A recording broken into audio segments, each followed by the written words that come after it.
اعوذ باللہ من الشیطان الرجیم بسم اللہ الرحمن الرحیم رب اشرح لی صدری ویسر لی امری واحلل عقدۃ من لسانی یفقہوا قولی یا رب العالمین اللہم صلی علی محمد وعلی آل محمد کما صلیت علی ابراہیم وعلی آل ابراہیم انک حمید مجید اللہم بارک علی محمد وعلی آل محمد کما بارکت علی ابراہیم وعلی آل ابراہیم انک حمید مجید۔ سب کو السلام علیکم ورحمۃ اللہ وبرکاتہ۔ الحمدللہ ہم لوگوں نے کل 10 روزے کمپلیٹ کیا اور 10 ایپیسوڈز کمپلیٹ کیا الحمدللہ۔ اور ہم نے کل کے ایپیسوڈ میں سب سے لمبی حدیث حفصہ رضی اللہ عنہ کو لے کر دیکھا تھا، اور وہ طلاق والی حدیث تھی۔ کہا جاتا ہے طلاق دو وجہ سے ہوا تھا، دونوں میں سے کسی ایک، یا تو پھر وہ تمام بیویوں کو طلاق دینے والا واقعہ تھا، یا تو پھر وہ شہد والا واقعہ تھا جس کی وجہ سے محمد صلی اللہ علیہ وسلم نے حفصہ رضی اللہ عنہ کو طلاق دیا۔ پھر جبرائیل علیہ السلام آیا اور کہا کہ محمد صلی اللہ علیہ وسلم نے حفصہ رضی اللہ عنہ کے پاس آ کر کہا اتانی جبریل راجع حفصہ فإنها صوامہ قوامہ وإنها زوجتک فی الجنہ، کہ وہ جبرائیل آئے میرے پاس اور مجھے حفصہ کو رجوع کرنے کے لیے کہا، کیونکہ وہ نماز پڑھنے والی اور روزے رکھنے والی ہے، یعنی کہ رات قیام اللیل تہجد پڑھنے والی تہجد گزار ہے اور روزے رکھنے والی ہے، اور وہ آپ کی بیوی ہے جنت میں، کہہ کر مجھے جبرائیل نے کہا کہہ کر یہ محمد صلی اللہ علیہ وسلم حفصہ رضی اللہ عنہ کو کہتے ہیں اور حفصہ رضی اللہ عنہ خوش ہو جاتی ہے۔ تو اس طرح یہ لمبی والی حدیث ہم لوگوں نے کل دیکھی تھی الحمدللہ۔ اور آج شفا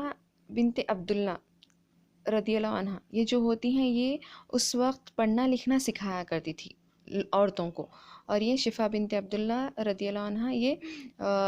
محمد صلی اللہ علیہ وسلم کی بیوی حفصہ رضی اللہ عنہ کو بھی پڑھنا لکھنا سکھایا کرتی تھی۔ اس زمانے میں یہ پڑھنا لکھنا سکھایا کرتی تھی۔ تو جب یہ حفصہ رضی اللہ عنہ کو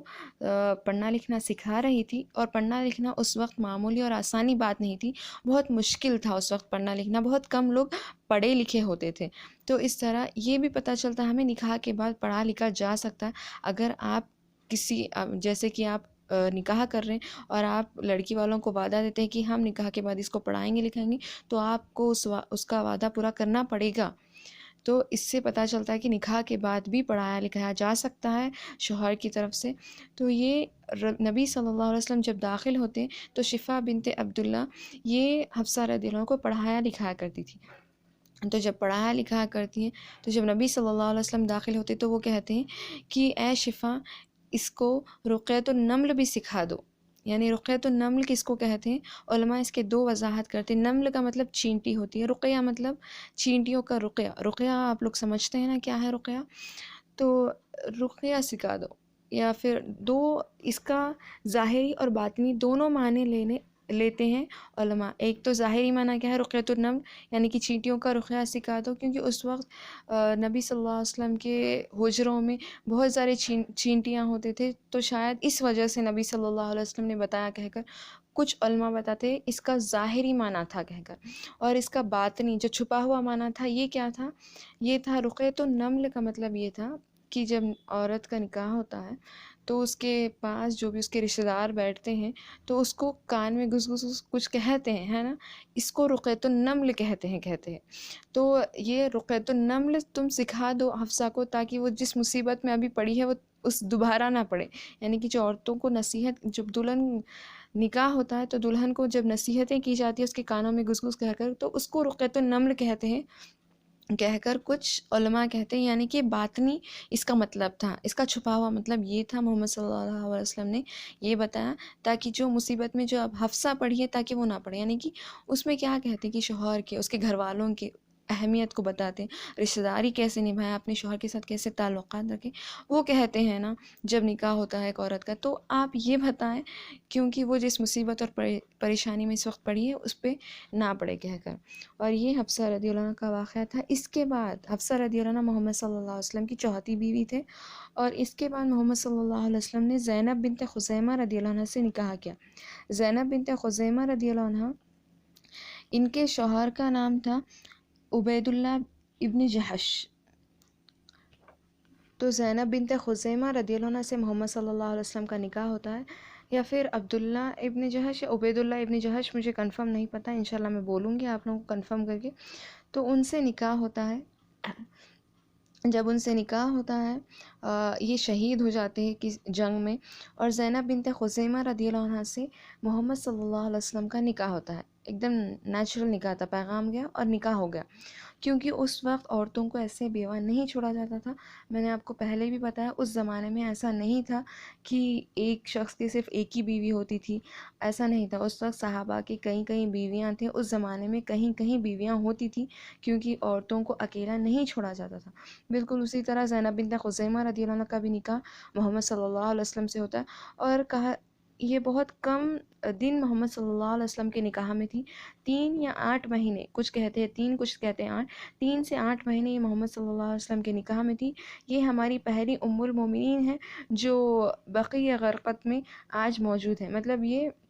جو جنت البقیع جو مدینے میں موجود ہے نا، اس میں یہ ہماری پہلی ام المومنین ہے جن کو دفن کیا گیا اس میں۔ اور محمد صلی اللہ علیہ وسلم نے اپنی زندگی میں 2 بیویوں کو دفن کیا، ایک تو سب سے فیمس خدیجہ رضی اللہ عنہ جو مکے میں، اور یہاں پر مدینے میں زینب بنت خزیمہ رضی اللہ عنہ۔ اور زینب بنت خزیمہ رضی اللہ عنہ کو ام المساکین بھی کہا جاتا ہے،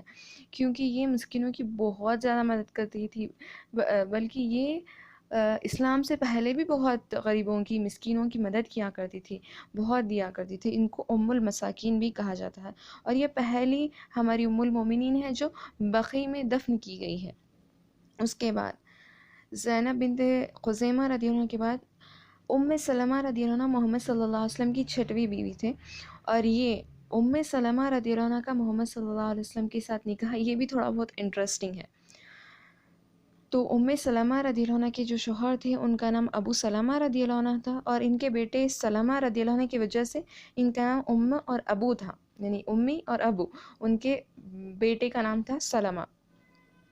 تو اس طرح یہ لوگ پہلے اسلام قبول کرتے۔ ام سلمہ رضی اللہ عنہ، ابو سلمہ رضی اللہ عنہ بہت زیادہ لونگ کپل تھے، اور یہ ہجرت کرتے ہیں حبشہ پہلی بار۔ اس کے بعد جب مدینہ ہجرت کی باری آتی ہے تو ام سلمہ رضی اللہ عنہ کے گھر والے ان کو روک لیتے ہیں، ان کے بیٹے کو روک لیتے ہیں، اور ابو سلمہ ہجرت کر کر چلے جاتے ہیں، اور یہ ام سلمہ رضی اللہ عنہ اکیلی ہو جاتی ہے، اور ان کے بیٹے کو ان کے دادیال والے کھینچ لیتے ہیں۔ تو اس طرح ام سلمہ رضی اللہ عنہ بالکل پوری طرح بکھر جاتی ہیں، اور اس کے بعد 1 سال وہ ہمیشہ روتی جاتی ہے وہی جگہ پر جہاں پر وہ بچھڑ جاتے ہیں، آ کر روتی ہے اتنا روتی ہے کہ دوسرے رشتہ داروں کو ترس آتا ہے، اور ان کے گھر والوں کو جا کر بات کرتے ہیں رشتہ دار، تب ام سلمہ رضی اللہ عنہ اپنے بیٹے کو لے کر ابو سلمہ رضی اللہ عنہ کے پاس ہجرت کرتی ہیں، اور ابو سلمہ رضی اللہ عنہ سے مل جاتی ہے۔ تو اس طرح وہاں پر ان پہلے ہی ایک بیٹا تھا، اس کے بعد وہاں پر مدینے میں ہر سال ان کو ایک اولاد ہوتے گئی، اور اس طرح ام سلمہ رضی اللہ عنہ کو 4 بچے تھے، 4 اولادیں تھے ام سلمہ رضی اللہ عنہ کو ابو سلمہ رضی اللہ عنہ سے۔ تو ابو سلمہ رضی اللہ عنہ جنگ احد میں، جو اسلام کی سب سے بڑی دوسری جنگ تھی، اس میں شرکت کرتے ہیں اور بہت زیادہ زخمی ہو جاتے ہیں، جس کی وجہ سے وہ انتقال کر جاتے ہیں، شہید ہو جاتے ہیں۔ اس کے بعد جنگ احد کے بعد کچھ زخم بہت تازے ہو جاتے ہیں، اور پھر وہ زخم کی وجہ سے، جنگ احد کی زخم کی وجہ سے کچھ دنوں کے بعد وہ انتقال کر جاتے ہیں، شہید ہو جاتے ہیں۔ تو ایک دن یہ ہوتا ہے، یعنی کہ یہ شہادت سے پہلے جب مدینے میں ام سلمہ رضی اللہ عنہ اور ابو سلمہ رضی اللہ عنہ دونوں بیٹھ کر ہوتے ہیں، تو ابو سلمہ رضی اللہ عنہ اپنی بیوی کے پاس آ کر کہتے ہیں کہ ام سلمہ، میں نے آج محمد صلی اللہ علیہ وسلم سے بہت اچھی حدیث سنی ہے۔ تو ام سلمہ رضی اللہ عنہ کہتی ہیں اچھا کون سی ہے، مجھے بھی بتاؤ ذرا۔ تو وہ کہتے ہیں کہ اگر تمہیں کوئی بھی نقصان مصیبت آ کر گرے تو تم یہ کہہ دینا انا للہ و انا الیہ راجعون، اللہم اجرنی فی مصیبتی واخلف لی خیرا منہا۔ مطلب یہ کیا ہے، اس کا مطلب انا للہ و انا الیہ راجعون، انا بے شک للہ ہم اللہ کے لیے، و انا الیہ راجعون بے شک ہم اللہ کی طرف رجوع کرنے والے ہیں، کہہ کر اللہم اجرنی فی مصیبت، اے اللہ مجھے اس مصیبت سے نجات دے، واخلف لی خیرا منہا، اور اس کے بدلے مجھے خیر بہترین عطا کر، کہہ کر یہ بہت بہترین دعا ہوتی ہے۔ اور یہ ہمیں کبھی بھی، یہ صرف آج کل صرف جب موت یا پھر کوئی مرتا ہے تب یہ دعا پڑھی جاتی ہے، نہیں، یہ کوئی بھی آپ کے اوپر مصیبت آئے تو یہ دعا کرے، بالکل اللہ سبحانہ وتعالیٰ بہترین سے نوازے گا۔ تو اس طرح